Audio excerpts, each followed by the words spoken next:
You are spending over 300,000 Rand on coffee. Damn! Well, over a 10-year period, but let's break it down and what that money could have done for you had you have invested it in the stock market. On average, let's say in South Africa, a coffee costs around 28 Rand.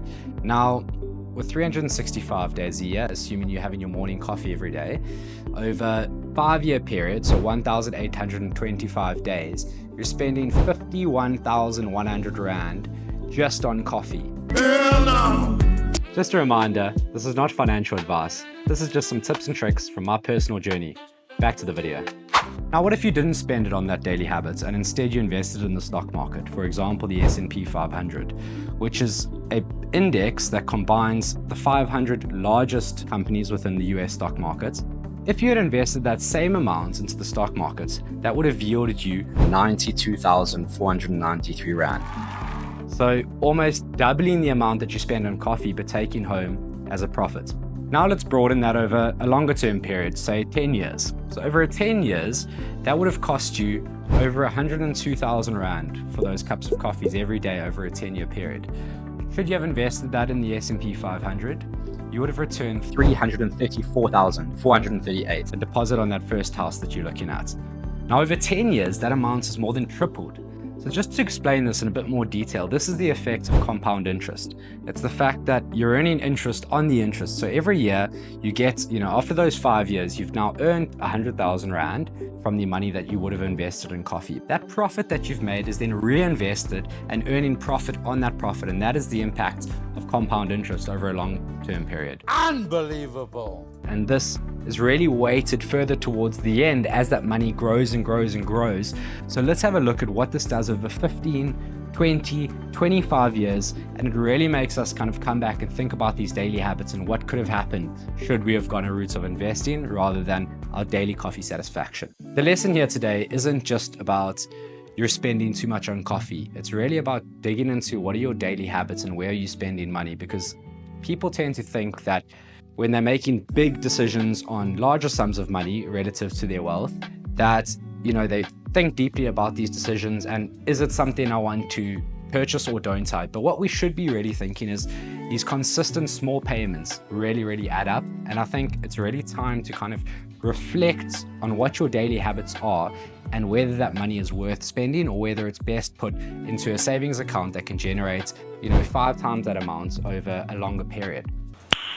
Nice. Even if you zoom out a bit more and you think to yourself, okay, what are my lifestyle choices and what kind of decisions do I make along the way? A lot of people, I see it time and time again, they get a salary promotion and they either spend all of that money in one go and get themselves the brand new car that they're looking for. Just calm down, don't do it. Or they increase the cost of their daily living expenses. So if you get that raise, think carefully about whether you now want to double down on what you're spending on lunch, go to fancier restaurants, or instead, if you want to look at reserving that lifestyle because you were living perfectly just before and maintaining a similar lifestyle and instead see that as an opportunity to save additional money over that period when you get that raise.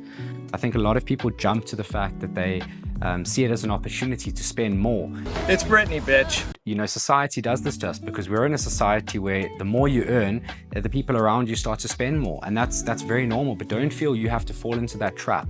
I see it as an opportunity, and you should see it as an opportunity that when your earnings go up, it's an extra chance to save a bit more each month. If you were happy on your current living costs and you don't need to increase that spending daily, don't do it just because of that increase in your salary. Do it when it's necessary or do whatever you're comfortable with, but understand the opportunity cost of potentially saving that money and where it could go over the next 5 to 10 to 20 years. So having moved to Dubai just over 2 years and before that living in London for 5 years, but definitely more so whilst being here in Dubai over the last 2 years, that is the lifestyle that people see here. And a tip and a trick that I like to use myself and what I would encourage others to do is don't be manipulated by the environment that you're in. Live 2 to 3 years behind your means and you'll find that you're just as happy as long as you're not comparing yourself to the person next to you, trying to match them on the car that they have, trying to match them on the designer clothes that they wear. At the end of the day, you're going to be smiling when you retire and they've spent that money on looking flashy and having all these great things, these material items that don't add value. Rather use that money to invest in assets that generate your income, whether that's investing in yourself, whether that's investing in the stock market, whether that's investing in a new business venture.